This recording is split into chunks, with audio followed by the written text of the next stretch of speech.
Have you ever watched Long Lost Family? Hands up if you have. So I'm speaking to about 6 people, really.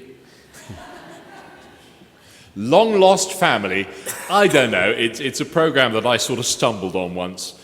And it's hosted by Davina McCall and I think Nikki Campbell. And the idea is that people who've been estranged from their relatives, separated perhaps when they were children from their siblings, often it's through adoption, actually try and find them. And this program attempts to find them and often succeeds. They've never met before, let alone their birth mother or father or whatever it is. On one occasion, I remember it was a girl and she was looking for her mother, was it, or brother, and also she didn't know that she had a brother. And the program managed to find the mother and her brother and bring them to the event, unknown to her, the place where she was staying and having a bit of coffee. And so then there's the big reveal. In the episode I watched, the person was told by the presenters, "You have a brother and a mother. Would you like to meet them? They're in the next room." Maelstrom of emotion, on which Channel 4 is particularly strong, I have to say. And then, of course, they're interviewed afterwards about their future plans. And they say things, well, we're going to meet again. Of course we are. We're going to spend time with each other, get to know them, and listen to the stories of our lives so far. It's wonderful to know that I've got a brother and a mother. It's changed my life. I feel so happy.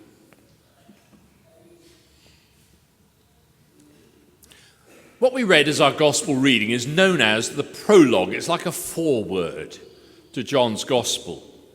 It is the most profound statement about the incarnation of Jesus coming down to earth from heaven as a baby. And I want to invite you this morning to see this prologue rather like an episode of The Long Lost Family, except we are in it. It's as if John's saying, you readers, you can know God through Jesus, estranged and aloof though he may appear, separated from him though you may be. You can be reconciled with your Father, the one you never knew. You can see him, you can listen to him, you can spend time getting to know him. There's this new relationship. It'll change your life. We didn't read this bit, but right at the end of the prologue is this: no one has ever seen God. The one and only Son who is close to the Father, he has made him known. And there's the question, how does Jesus make God known? Well, I suppose one of the parts of the big reveal is the 4 different titles that describe Jesus in the prologue: Word, Light, Life, Son,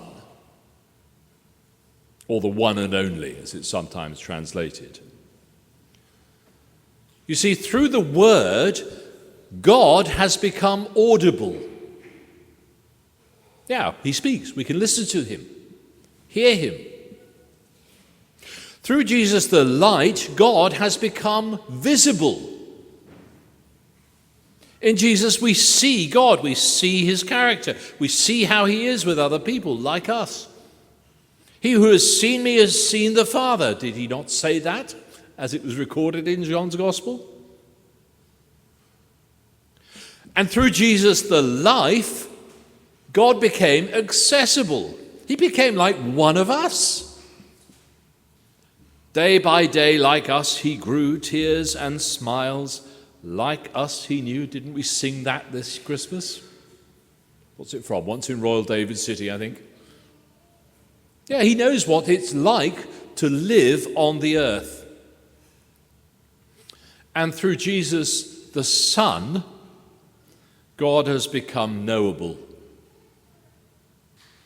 To those who received him, who believed in his name, he gave power to become children of God. A new relationship started, God as our Father, we as his children, to whom we say, Our Father. If Jesus had never come to earth, if there were no Christmas, God to us would still be invisible,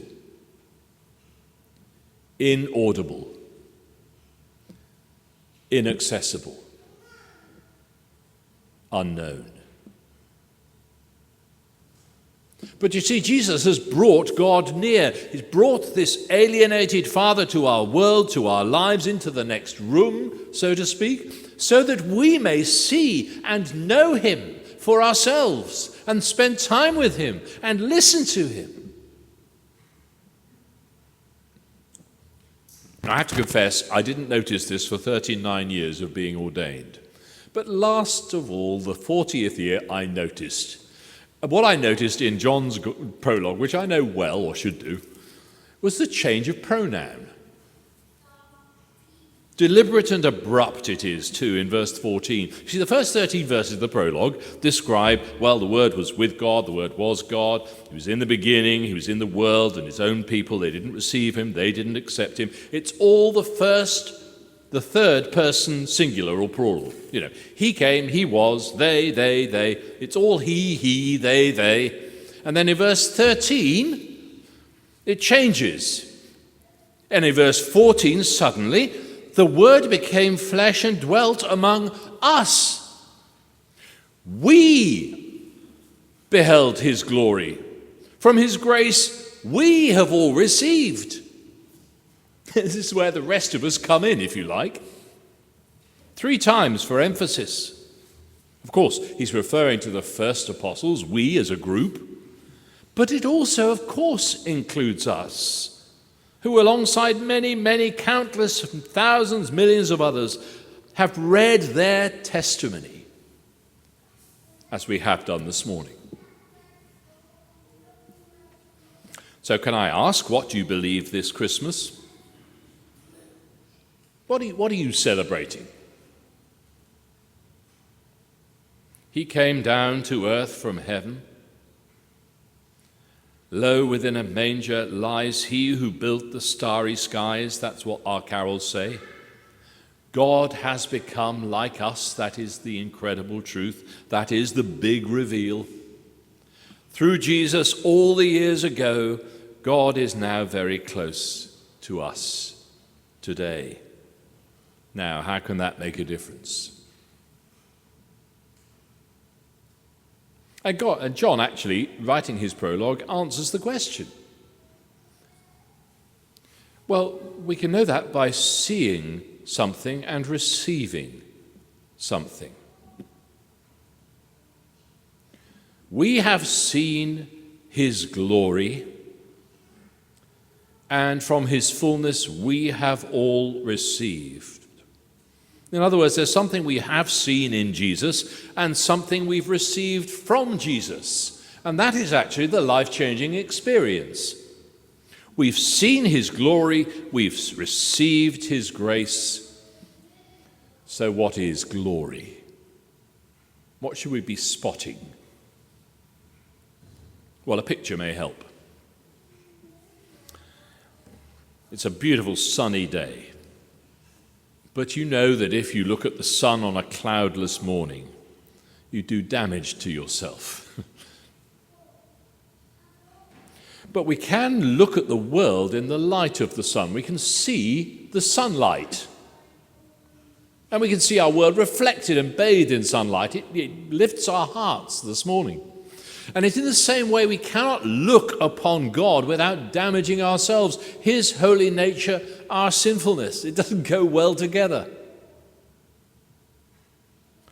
But on the other hand, we can see his glory, which is the equivalent of sunlight. We can see God's stamp in the world, in the created order, the balance of it, the vast scale of it, but on the other hand, the attention to detail of it, and its beauty and its artistry. I mean, who hasn't watched David Attenborough programs and gone, wow?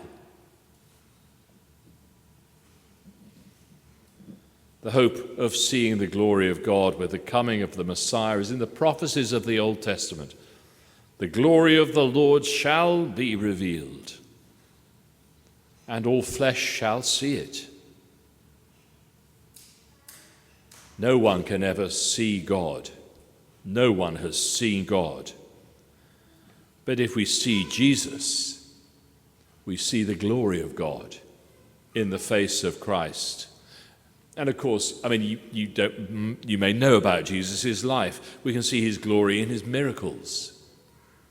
The fact that when he spoke, things happened. His words had dynamic, creative power. The storm was stilled, people were forgiven, the blind could see, the dead were raised. When he changed the water into wine, John writes, this, his first sign, he did to show his glory. And his disciples believed in him. We see the glory of Jesus in his ministry as well. This combination of graciousness and compassion and truth. He honored women, he welcomed children, he touched untouchables, he mixed with the outcasts and the dregs of Jewish society. We see the glory of God in that, for that's how God is with us. Most of all, we see the glory of Jesus on the cross. And if you know John's gospel, you know that John points to that as the moment that Jesus will be glorified. This is the day the Son of Man must be glorified. Never was a brighter display of the glory of God than in the cross, in his passionate self-giving love for those whose lives are in a mess. There we see his glory. His passionate love for sinners, his hostility to evil.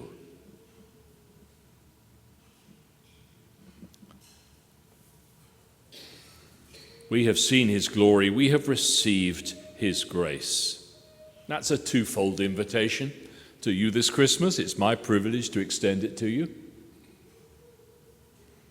Invitation to see his glory, to receive his grace. We can't begin really to understand Christmas or the meaning of the gospel or the Bible itself without understanding the word grace. So do you know what grace means?